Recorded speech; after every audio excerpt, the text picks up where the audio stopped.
Steps are a part of life. From the first few you took to the ones you took walking into the classroom, everyone is just as important. It is all necessary. Now, steps aren't just the physical steps that you take. There's always the mental steps, preparing yourself for something. Now, one set of steps is the educational step that it took to get here. You had to go through elementary school, you had to go through high school. Some of you maybe went to middle school. I did not. I went from a very small school that was K through 6.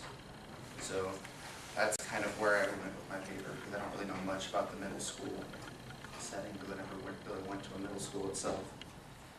But because of this, I'm going to talk to you about the educational system a little bit, and 3 different topics from it.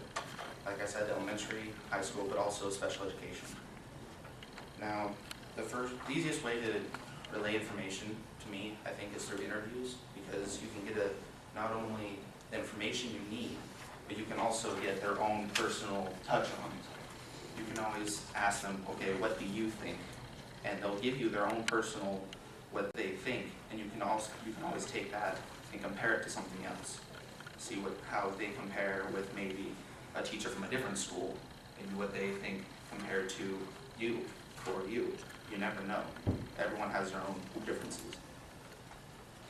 Now, like as I said, interviews are the easiest way, so in mind, I interviewed 3 people, 1 for each topic.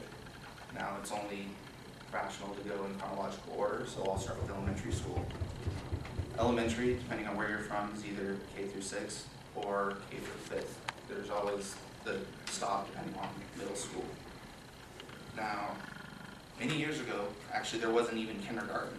My grandpa used to always tell me that kindergarten didn't really even exist back when he was in school, but then again, he also took first grade twice. So I guess you can kind of see where that led him. Now, my interview was with someone named Cynthia Cook. She is currently a principal, actually, but she taught at a normal elementary level for about 4 years and then moved into special education. But she had that elementary experience, and she's currently doing elementary education as a principal, so I figured that would be a good way to go, because you also get the administrative outlook. Now, she says, like I said, she's been teaching for 8 years. She actually ended up taking 10 years of college because she wasn't sure what she wanted to do at first. And on top of that, her original college, it didn't really transfer over as well because we lived in Hawaii at the time, so that didn't work too well. And by the way, this is my mother, just so you know. And so she had to end up retaking most of her credits, but altogether she has 10 years. And I asked her a few questions, such things as, if you had the chance, would you change your job? And she said, no, because I'm in a job where I can really affect children. This way I can positively make a difference in my current occupation, give these kids a chance they didn't have before. Most people have given up on these kids. Now the kids that she has are more toward more violent prone. I guess they're just helping to calm them down as well as give them an education. Because most people don't want to give these kids an education because, as was said earlier, you don't really want the violent children with everyone else because obviously it's going to cause a problem.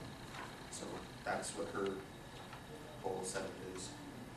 And I asked her if she could change one thing about her job. She said that she would find a way to get better funding, not just for her own personal works, but she wants it for all education because she thinks that a lot of schools are underfunded all the time.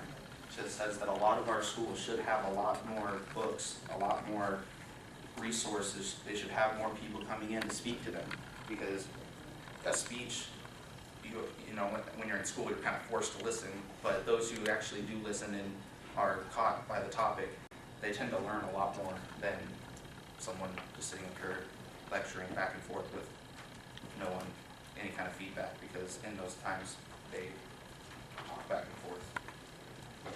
Now I asked her if there's anything else you'd like to say. She said the most important thing is that whatever you pick for a career path, make sure it's something you like. Make sure it's something you enjoy doing. If you don't enjoy doing it, it'll just be a job. Okay. After that, I talked to a high school teacher by the name of Wendery. I asked him what his favorite part of teaching was when he was in high school, teaching high school. He said he loved the interaction with the students because you could really get a feel for what they need and you can help them along and you can bring them up. And he seemed really passionate when he was talking about this, and I kind of asked him why. He said because on top of that, he also was able to witness some of his students become teachers themselves, and he is very passionate about teaching. He ended up teaching for 38 years before he decided to retire. Now, he also did a lot of other things, but I'm going to have to kind of wrap this up fairly soon because I'm running out of time. So he also did a lot of coaching. He was really excited about that.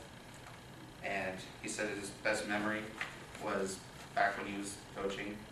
They all went to districts, so he taught girls, mostly in basketball. And so, for a joke, they all went and got perms before their last game. So he was sitting around with a poof ball for hair, so I'm sure that was fun. So, as mentioned, I also have special education.